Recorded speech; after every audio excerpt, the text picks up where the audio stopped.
sudah tanam apa? Apakah sholatnya, atau sedekahnya, atau qiyamul lailnya, atau apapun itu nanti akan kita panen pada bulan Ramadan. Nah, insya Allah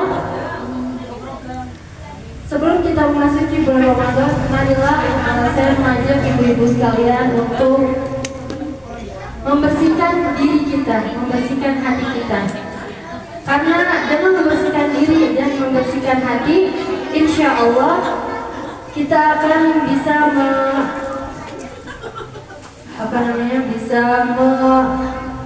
mendapatkan hidayah dari Allah Subhanahu wa Ta'ala. Yang mana hidayah itu adalah nikmat paling besar yang Allah berikan untuk kita. Jadi ibaratnya kayak misalnya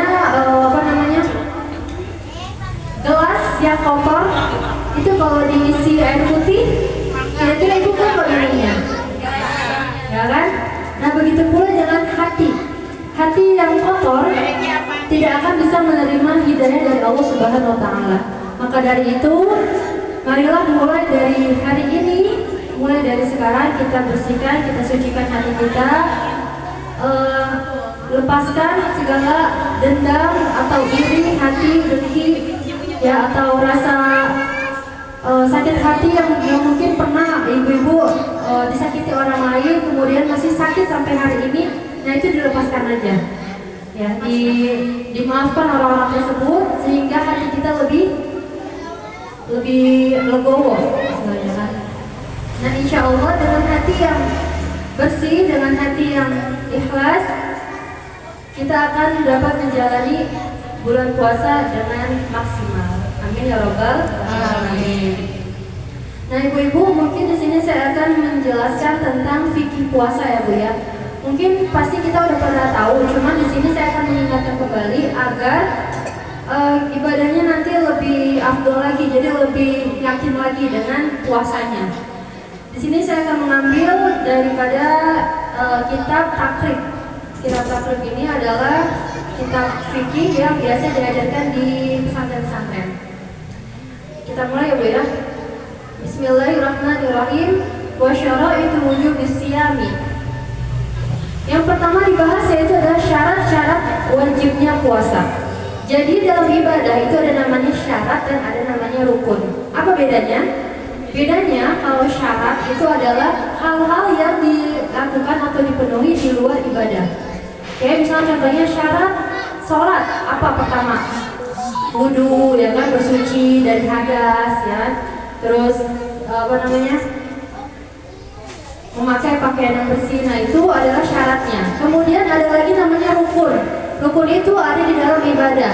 Rukun sholat berarti apa aja? Takbiratul ihram, Al-Fatihah, kemudian apa lagi? Sujud, rukun. Nah itu adalah rukun-rukun sholat. Jadi kalau syarat di luar sholat, di luar ibadah, kalau rukun di dalam ibadah. Nah sekarang kita akan membahas syarat wajibnya puasa. Berarti ada di luar puasa ya. Yaitu dikatakan ada 3. Salah satu asya ada 3. Pertama adalah al-islamu, yaitu Islam. Jadi syarat pertama yang wajib kita lakukan adalah harus beragama Islam. Maka siapapun yang mengaku agama Islam, maka dia wajib untuk berpuasa. Ya. Di sini ada yang enggak Islam? Islam semua? Islam semua. Baik, berarti syarat pertama udah memenuhi ya.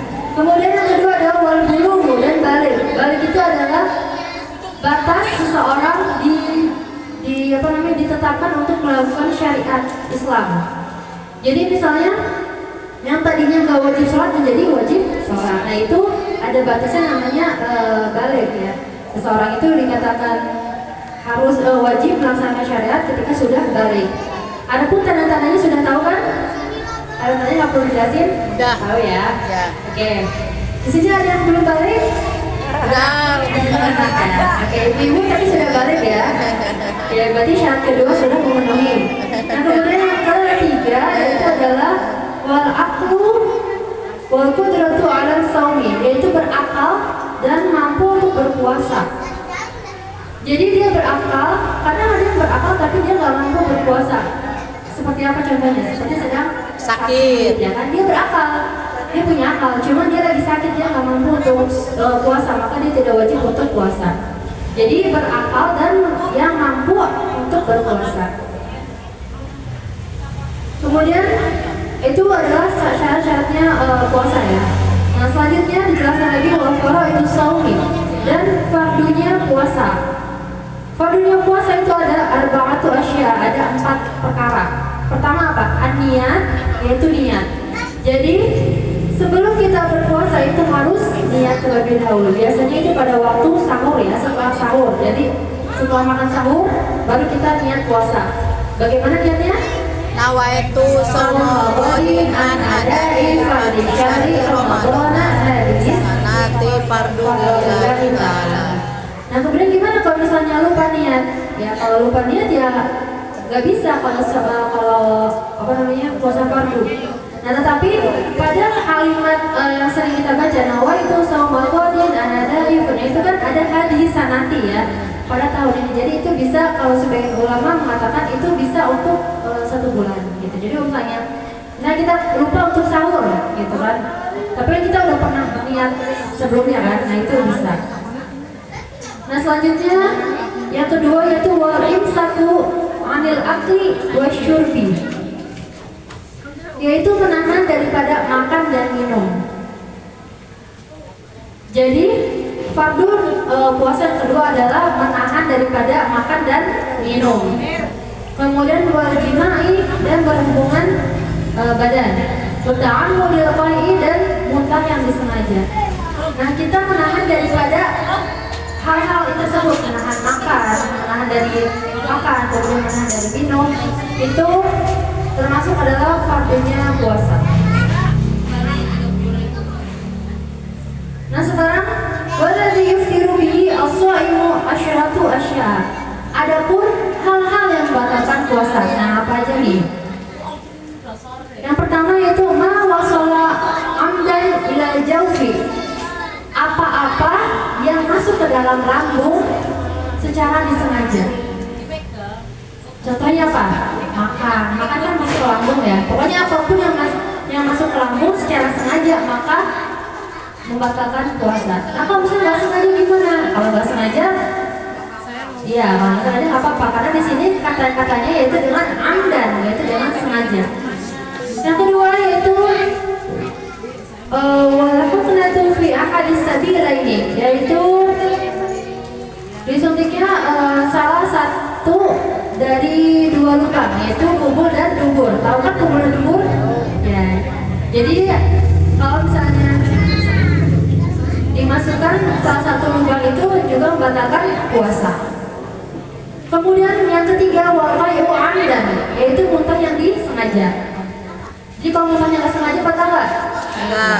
Ya, karena di sini kata-katanya itu dengan sengaja. Waqai'u amdan, dan berhubungan badan dengan sengaja. Fil farji, di kemaluan. Wal inzalu, dan keluarnya mani an mubasyaratin, karena bersentuhan. Jadi seseorang keluar mani karena bersentuhan ya. Jadi misalnya suami istri, misalnya siang-siang nih, terus lagi berduaan, terus nggak kerasa malah bermesraan, terus akhirnya suaminya keluar mani gitu. Kira-kira batal nggak? Batal, benar. Ya karena itu karena keluar mani yang iya bersentuhan kulit gitu kan. Nah kok misalnya keluar maninya karena mimpi basah, batal nggak? Misalnya suami ibu lagi tidur terus tiba-tiba pas bangun ternyata mimpi basah keluar mani, batal nggak?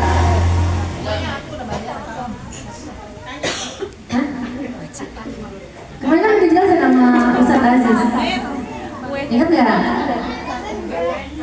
Enggak batal ya, karena itu ya karena kan kita lagi hilang akal gitu kan, nggak sengaja. Ya, jadi itu tidak membatalkan. Jadi tetap dilanjutkan puasanya, cuman harus tetap wajib mandi ya. Nah kemudian wal haidu dan haid. Nah untuk perempuan kalau haid tiba-tiba haid maka batal puasanya.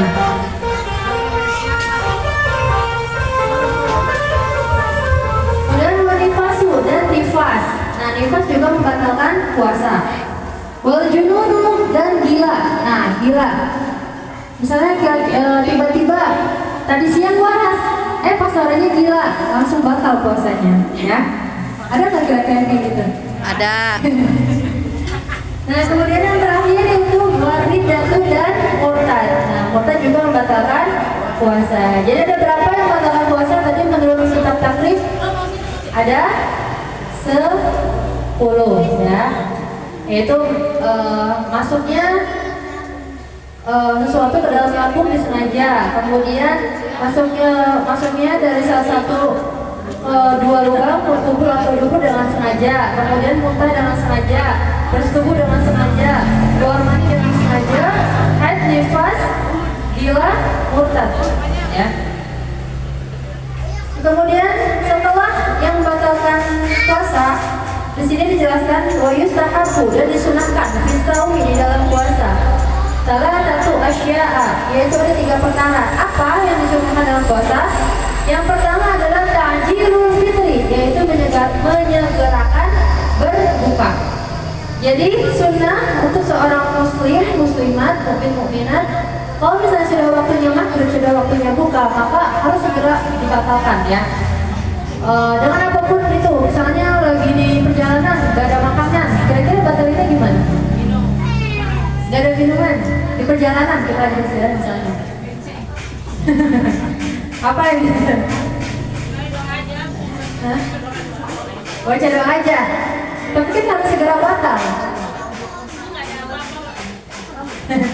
Boleh gak kira-kira ngelakuin hal-hal yang tadi membuat puasa? Iya, tiba-tiba misalnya ngorek-ngorek biar muntah, kan batal tuh. Tapi kan mual, ya. Kata yang itu teh. Mobil kan di lantai sini. Masih batal ya? Ya, jadi jangan kita saat kuat buka puasanya jam 7, kan mungkin jam 6, terus dia begayaan buka puasa jam 7. Nah, itu tidak dianjurkan. Karena dalam Islam dianjurkan untuk bersegera berbuka, ya. Tapi jangan baru duduk langsung buka. Pastiin dulu itu azan atau bukan, gitu, ya. Kemudian yang kedua yaitu sunnahnya puasa, yaitu watakhirus suhur, yaitu mengakhirkan sahur. Ya, kalau misalnya imsaknya jam 4, berarti kurang lebih setengah 4, gitu, ya. Tapi jangan mepet juga. Kalau mepet nanti baru nyampe mulut terus tiba-tiba azan subuh gimana? Ya. Kemudian yang terakhir yaitu watarkul hajri, yaitu meninggalkan perkataan yang kotor. Jadi disunah minal kalam itu dari perkataan. Jadi disunahkan pada saat berpuasa yaitu 3 perkara: menyegerakan berbuka, kemudian mengakhirkan sahur, dan menghindari dari perkataan yang kotor. Nah, selanjutnya yaitu wa yuhramu, dan diharamkan siyamu khamsati ayyamin, yaitu 5 hari berpuasa. Kapan? Al-Aidani, yaitu pada 2 hari raya, dan wa ayyamu tasyriki, dan hari-hari tasyrik. Hari-hari tasyrik ada berapa? 3, ya kan? 11, 12, 13 Zulhijjah. Nah, itu haram untuk berpuasa. Jadi ada 5 hari yang diharamkan berpuasa, yaitu 2 hari raya dan 3 hari tasyrik. Ya. Kemudian waman wati'a, dan apabila ada seseorang yang berhubungan seksual fi nahari Ramadan, di siang hari bulan Ramadan, amidan secara sengaja fil farji, dari kemaluan, fa alaihi al-qada'u, maka wajib baginya untuk diqada, ya. Wal kafaratu, dan bukan hanya qada, yaitu membayar kafarat atau membayar denda. Dendanya apa? Wahia aitku raqabatin. Yang pertama adalah memerdekakan budak, ya. Kemudian kalau misalnya nggak ada budak, ya sekarang nggak ada budak, ya, yaitu fasiyamu syahraini, yaitu berpuasa selama 2 bulan. Mutatabi'aini, berturut-turut. Jadi harus berturut-turut, nggak boleh dicicil. Fa'ilam yastati, Sebulan aja dilanggar, apalagi 2 bulan. Fa'ilam yastati, kamu tidak mampu berpuasa berpuasa 2 bulan secara berturut-turut, maka fa'it'amu sittina miskinan, yaitu memberi makan 60 orang miskin. Jadi kayaknya kalau misalnya satu kan udah nggak ada nih budak, terus yang kedua berpuasa 2 bulan, berat ya. Terus yang ketiga adalah memberi makan 60 orang miskin. Likuli miskinin, dan setiap orang miskin itu sebanyak 1 mud. 1 mud itu kira-kira 6 ons. 6 ons makanan pokok, ya. 6 ons seporsi. Ya, pokoknya ya itu. Ya, sebanyak 60 orang ya. Kemudian waman mata, dan adapun orang yang mati wa alaihi siyamun, tetapi dia masih punya hutang puasa min Ramadan, dari bulan Ramadan, ut'ima anhu likulli yaumin muddun, maka ahli warisnya itu wajib untuk memberi makan seperti tadi, memberi makan orang miskin, yaitu sama 1 mud juga ya, sebanyak 1 mud atau 6 ons per orangnya. Jadi kalau misalnya ada orang misalnya dia perempuan misalnya, terus kita tahu dia masih punya utang puasa gitu ya, masih punya utang puasa, akhirnya ahli warisnya itu harus wajib untuk memberi makan atau membayar kifarat itu sebanyak memberi makan 60 orang miskin sebanyak 1 mud per orangnya. Kemudian wasyaihu, dan orang tua in ajaza, yang lemah, anis saumi, dari berpuasa, yuftiru wa yut'imu, maka dia boleh berbuka. Wa yut'imu min kulli yaumin muddan, dan memberi makan dari setiap harinya, yaitu 1 mud. Jadi sama, orang tua yang sudah sepuh juga, yang sudah tidak kuat untuk berpuasa, maka juga membayar kafarat seperti yang tadi, yaitu memberi makan juga ya. Nah sekarang kalau wal hamilu, dan adapun orang hamil, wal mardi'u, dan orang yang menyusui, in khafata, jika dia takut, ala anfusihima, atas diri mereka. Jadi misalnya ada orang hamil, atau orang menyusui, dia takut kondisi fisiknya menurun akibat berpuasa, maka aftarota, maka boleh untuk berbuka atau tidak berpuasa ya. Wa alaihima, tetapi wajib bagi keduanya al-qadha, yaitu qadha ya. Wa in khafata, dan jika mereka tetap khawatir, ala auladihima, atas anak mereka, aftarata alaihima al-qadha. Nah kalau misalnya mereka khawatir ke anaknya, kalau tadi kan mereka khawatir sama dirinya sendiri, maksudnya misalnya ada yang hamil nih, misalnya dia kalau puasa dia langsung HB-nya turun misalnya, atau tensinya turun, nah itu maka dia nggak puasa kan, nah itu dia boleh batal ya, dan tapi harus wajib qadha. Nah kalau misalnya sekarang dia khawatirnya ke anaknya, jadi misalnya dia puasa takutnya anaknya kenapa-napa gitu, nah itu gimana? Yaitu al-qadha, maka dia boleh berpuasa tapi qadha, tetap qadha, dan wal kafaratu, dan membayar kafarah atau membayar denda ya. Angkul yaumin mudun, dari setiap harinya yaitu 1 mud, jadi sama kayak tadi.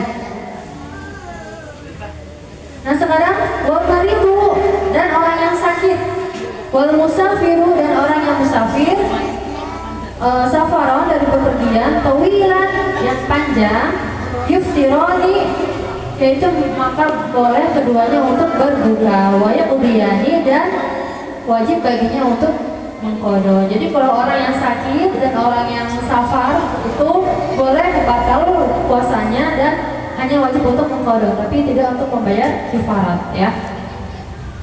Baik, nah itu sekilas daripada fikih tentang puasa ya.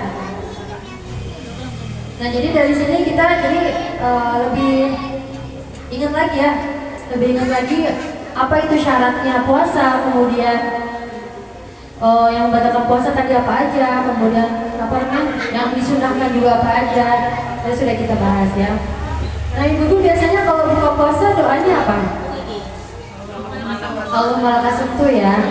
Nah itu basic banget ya, yang diajarkan dari zaman dulu ya. Nah itu sebenarnya ada yang lebih afdol lagi ya, lebih lebih dianjurkan lagi yang dhahabat doma. Pernah dengar? Nah, ya dhahabat doma wa batalatil urub wa tabatal ajru insyaallah. Nah, itu doa berbuka. Jadi nanti dicoba ya bulan puasa yang akan datang berbuka, doa berbukanya dengan yang tadi ya. Nah, tata caranya gimana? Tata caranya itu yang pertama adalah berdoa. Kan doa sebelum maghrib itu kan mustajab ya. Jadi ibu berdoa tuh sebanyak-banyaknya. Jadi sambil nunggu azan, udah di tempat makan gitu kan, itu berdoa apapun terserah deh, mau doa Rabbana Atina atau Rabbana Hablana, terserah mau doa apa aja. Sampai akhirnya beduk Allahu Akbar. Nah itu batal dulu, minum dulu. Habis minum baru baca doa yang tadi, dhahabat doma wa batalatil urub wa tabatal ajru insyaallah. Nah habis itu baru deh dilanjutkan makannya. Jadi seperti itu ya. Jadi dibatalkan baru baca doa yang tadi. Oke, di sini juga saya ingin sebelum saya tutup, di sini saya berpesan kepada ibu-ibu agar lebih memaksimalkan lagi Ramadan tahun ini ya. Karena kita kan nggak tahu umur ya, apakah kita juga nggak tahu ya apa sampai nanti ke bulan puasa yang akan datang atau nggak, atau misalnya kita masih ada kesempatan belum puasa tahun ini gitu, tapi tahun depannya kan kita juga nggak tahu ya. Nah mari kita maksimalkan Ramadan kali ini dengan sebaik-baiknya, semaksimal-maksimalnya yang bisa ibu lakukan. Jadi mulai dari sekarang nih, niatkan dalam hati, nanti Ramadan apa targetnya? Apa qiyamul lailnya dikejar? Apa tadarusnya yang dikejar? Apa sedekahnya yang dikejar? Nah itu mulai dari sekarang ditargetkan ya. Jadi kita udah planning dan insya Allah di bulan Ramadan tinggal dilaksanakan gitu ya. Jadi jangan sampai kita udah bertahun-tahun, udah berpuluh-puluh tahun, yang umurnya udah 30 tahun, 40 tahun, itu puasanya sama aja, cuma puasa, nahan lapar, nahan haus, kemudian berbuka, udah gitu aja. Tapi harus ditingkatkan lagi ibadahnya. Ya, apa tarawihnya gitu, targetnya tarawih jangan sampai bolong gitu misalnya. Atau misalnya target ini mau 2 kali hatam Quran, atau targetnya mau setiap hari sedekah gitu. Itu terserah ibu-ibu. Tapi pesan saya itu untuk dimaksimalkan sebisanya ya. Baik, cukup dari saya. Sebelumnya juga saya mewakili daripada keluarga memohon maaf yang sebesar-besarnya. Mohon maaf lahir dan batin apabila dari saya Lailatul Ulfa, atau dari Umi Mariati, atau dari Abah Karno, atau dari adik saya Ustaz Aziz yang mungkin ada kata atau perilaku yang tidak mengenakan ya di hati ibu, atau pernah menyakiti perasaan hati ibu-ibu, mohon dibukakan pintu maafnya ya. Iya, terima kasih. Saya juga insya Allah sudah memaafkan, atau insya Allah nggak ada dendam, atau nggak ada nggak ada ya.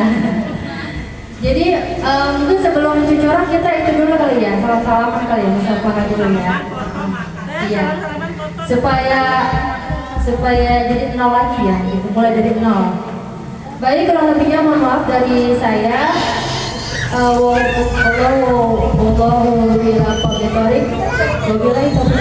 Wassalamualaikum warahmatullahi wabarakatuh. Waalaikumsalam warahmatullahi wabarakatuh.